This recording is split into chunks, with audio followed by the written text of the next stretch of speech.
নমস্কার, কাজলি kitchen and cooking এ সবাইকে স্বাগত জানিয়ে আজকে আমি সন্ধ্যার একটা রেসিপি করব। এটা রাতের ডিনারেও ভালো হবে এই খাবারটা। আজকে রান্না করব হচ্ছে ঘুগনি আর তার সাথে লাচ্ছা পরোটা। লাচ্ছা পরোটা আর ঘুগনি সত্যি খুব সুস্বাদু একটা খাবার। তো প্রথমে আমি ময়দাটা মেখে নিচ্ছি।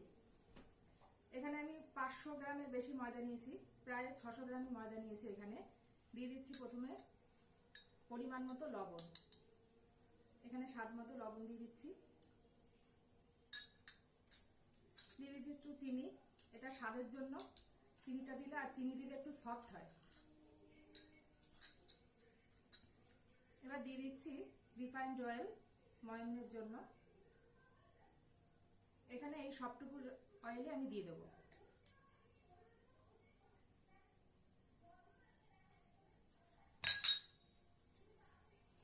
এবার এটা ভালোভাবে অল্প অল্প জল দিয়ে মেখে নেব।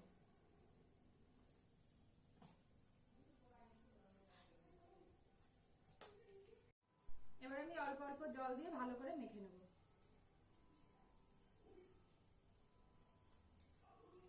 এটা একটু বেশি সময় ধরে মাখতে হবে, যত মাখা হবে তত ভালো হবে।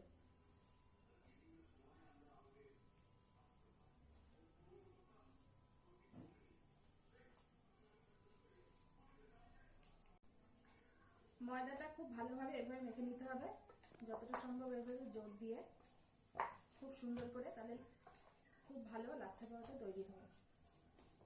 ময়দা মাখার কাছেই কিন্তু পরোটা লুচির স্বাদ। ভালোভাবে মাখতে পারলে খেতে খুব সুস্বাদু হয়।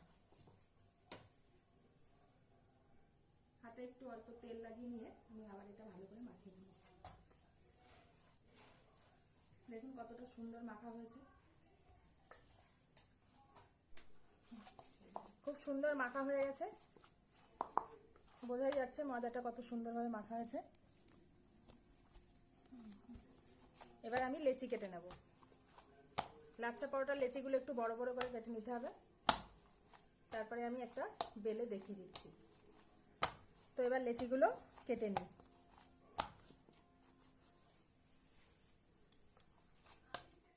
এবার লেচিগুলো আমি কেটে নেব।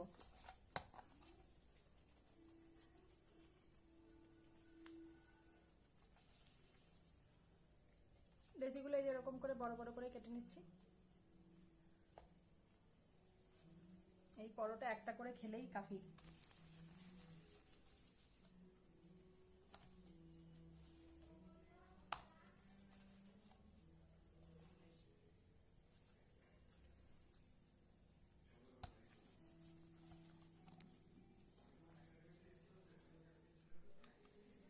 লেচি কাটা হয়ে গেছে, মোট 14টা লেচি হয়েছে। এবার আমি বেলে দেখিয়ে দিচ্ছি।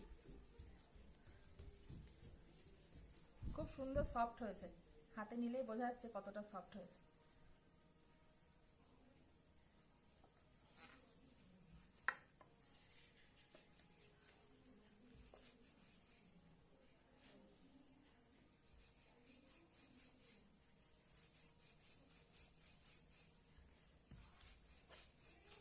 এটা একটু বেলে নিতে সময় লাগে, কিন্তু খেতে অসাধারণ লাগে।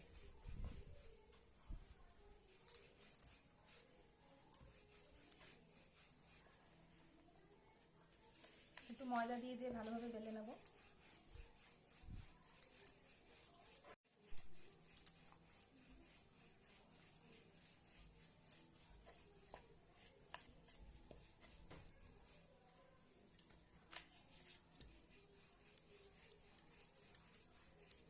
বেশ বড় করে বেলে নিয়েছি। এবার এটা দুভাবেই করা যায়, আমি এভাবে ভাঁজ করে করে দেখিয়ে দিচ্ছি। ঠিক এভাবে ভাঁজ করে নিতে হবে, যাতে লেয়ারটা ভালোভাবে হয়। এইভাবে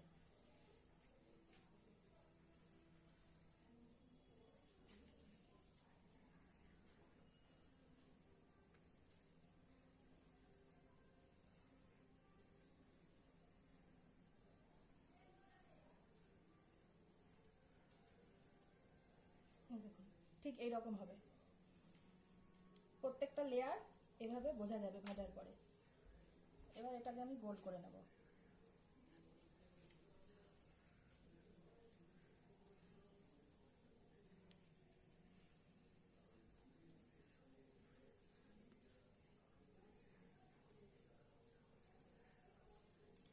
ঠিক এভাবে করে নিতে হবে, প্রত্যেকটা এইভাবে এই শেপেই করে নিতে হবে।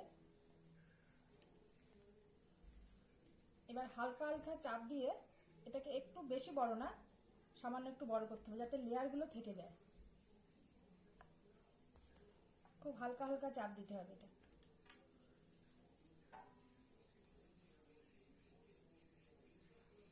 এভাবে নরম হাতে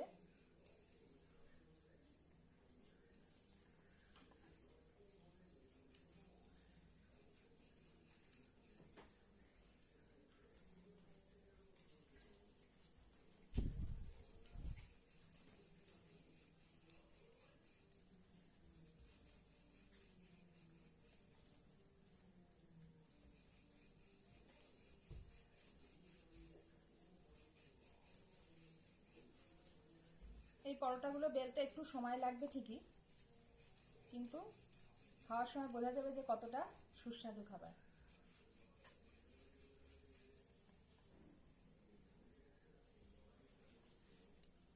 এই দেখুন লেয়ারগুলো এখনো ভালো বোঝা যাচ্ছে, ভাজার পর লেয়ারগুলো সুন্দরভাবে বোঝা যাবে।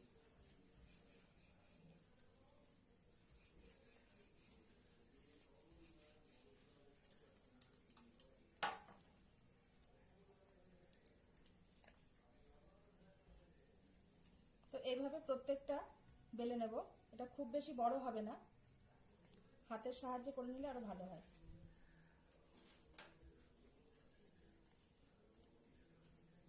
এবার আমি ঘুগনিটা রান্না করে নিচ্ছি, ওদিকে আমার পরোটা বেলা হয়ে গেছে। এবার তেল, কড়াইতে তেল দিয়ে দিয়েছি, তেলটা গরম হয়ে গেছে, দিয়ে দিচ্ছি একটু পাঁচফোড়ন, শুকনো লঙ্কা আর তেজপাতা। একটা ছোট সাইজের আলু কেটে নিয়েছি, আলু দিলেও হয় না দিলেও হয়, আমি একটা ছোট সাইজের আলু দিচ্ছি। এটা আলুটা লাল লাল করে ভেজে নেব। এদিকে মশলা আমি করে নিয়েছি একসাথে, পেঁয়াজ, রসুন, আদা, শুকনো লঙ্কা পেস্ট করে রেখেছি একসাথে। আমি নিয়েছি জিরের গুঁড়ো আর গরম মশলার গুঁড়ো, আর যেটা আমার বিশেষত্ব ঘুগনি সেটা হচ্ছে তেঁতুল জল। একটু তেঁতুল আমি ভিজিয়ে রেখেছি, এটা নামানোর আগে দিয়ে নামিয়ে নেব। তো চলুন কীভাবে ঘুগনিটা রান্না করি দেখতে থাকুন। আলুতে দিয়ে দিচ্ছে সামান্য পরিমাণে লবণ, সামান্য একটু হলুদ। আলুটা বেশ লাল লাল করে ভেজে নিয়েছি। এবার আমি মশলাগুলো দিয়ে দেবো। দিয়ে দিচ্ছি পেঁয়াজ, রসুন, আদার পেস্ট আর শুকনো লঙ্কা।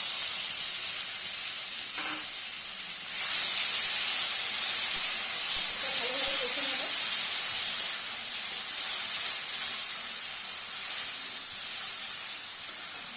কষানোর সময় একটু দিয়ে দিচ্ছি চিনি। ঘুগনিটা হবে একটু টক মিষ্টি ঝাল সব রকম টেস্টি থাকে, যেন একটু চিনিটা দিয়ে দিলাম, একটু স্বাদটা বাড়বে আর পরোটার সঙ্গে খেতে অসাধারণ লাগবে।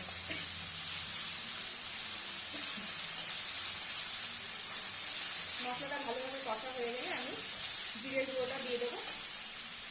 জিরের গুঁড়োটা একটু সামান্য জল মিশিয়ে, জিরের গুঁড়োটা আমি একটু জল দিয়ে মিশিয়ে নিয়েছি। এবার এই গুঁড়োটা দিয়ে দেবো। এবার আরেকটু কষে নিয়ে, এদিকে আমার মটরটা ভালোভাবে সিদ্ধ হয়ে গেছে, প্রেশার কুকারে আগে থেকেই বসিয়ে রেখেছি, 7-8টা মতো সিটি দিয়েছি। একটু নরম হলে খেতে ভালো লাগবে।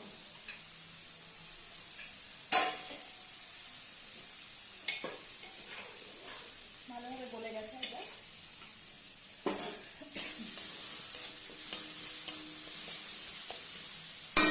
এবার আমি সিদ্ধ করা মটরটা দিয়ে দেবো।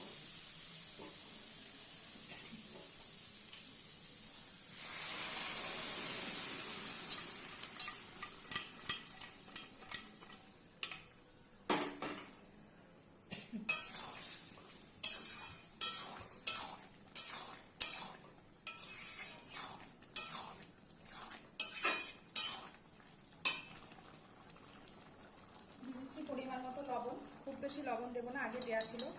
মটরটা সিদ্ধ করার সময় আমি লবণ দিয়ে সিদ্ধ করেছি, খুব অল্প পরিমাণে লবণ দিচ্ছি। দিয়ে দিচ্ছি একটু হলুদ। এখানে আমি কোনো কাশ্মীরি লঙ্কার গুঁড়ো বা কোনো কেনা গুঁড়ো মশলা কিন্তু ব্যবহার করছি না। খুব ঘরোয়া পদ্ধতিতে যেটা রান্না করছি, কিন্তু খেতে খুবই ভালো হয়।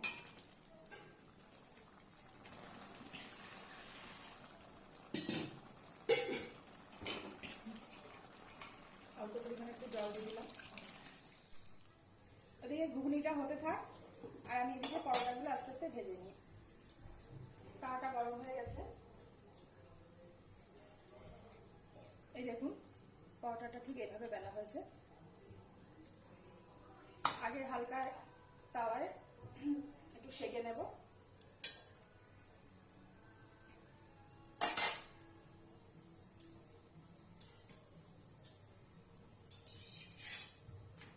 আগে এভাবে একটু সেঁকে নিয়ে তারপরে তেল দেব।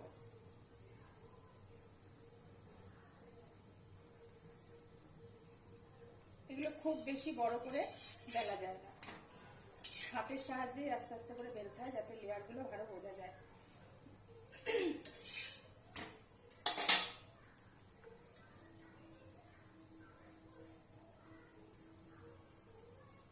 এবার অল্প অল্প তেল দিয়ে আমি সেঁকে নেব।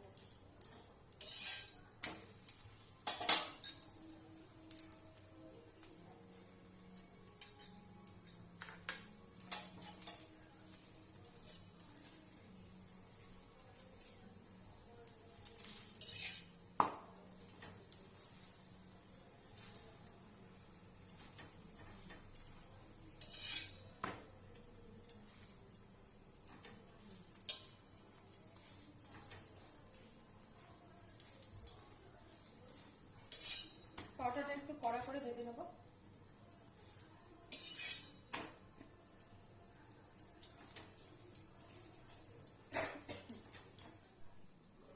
এদিকে ঘুগনিটাও প্রায় হয়ে এসছে। এবার আমি দিয়ে দেবো তেঁতুল জলটা। ঘুগনিতে টমেটোর পরিবর্তে যদি তেঁতুল জল দেওয়া যায় তাহলে স্বাদটা অনেক বেশি আসে। ধনেপাতা হলে আরো ভালো হতো, লাস্টে ছড়িয়ে দেওয়া যেত। এবার দিয়ে দেবো গরম মশলার গুঁড়ো।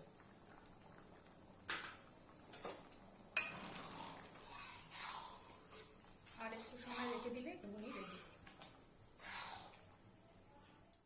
ঘুগনিটা আমার সম্পূর্ণ রেডি। এবার আমি এটা নামিয়ে নেব। নামানোর খানিক পরে এটা একটু জমে যাবে, এই জন্য একটু ঝোল রাখলাম। ওদিকে পরোটাগুলো প্রায় ভাজা হয়ে গেছে। পরোটা আর ঘুগনি রেডি। এই যে ঘুগনি আর এই যে লাচ্ছা পরোটা রেডি।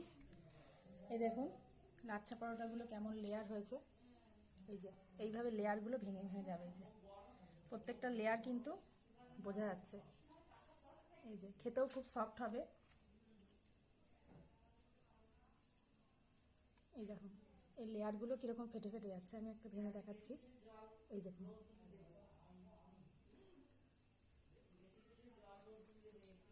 তো বন্ধুরা, ভিডিওটা যদি ভালো লেগে থাকে তো অবশ্যই কমেন্ট বক্সে জানাবেন, আর এরকমভাবে বাড়িতে ট্রাই করে দেখবেন। খুবই সহজ পদ্ধতি, একটু সময় লাগে ঠিকই, কিন্তু খুবই সহজ। এটা কোনো কষ্টের ব্যাপার না।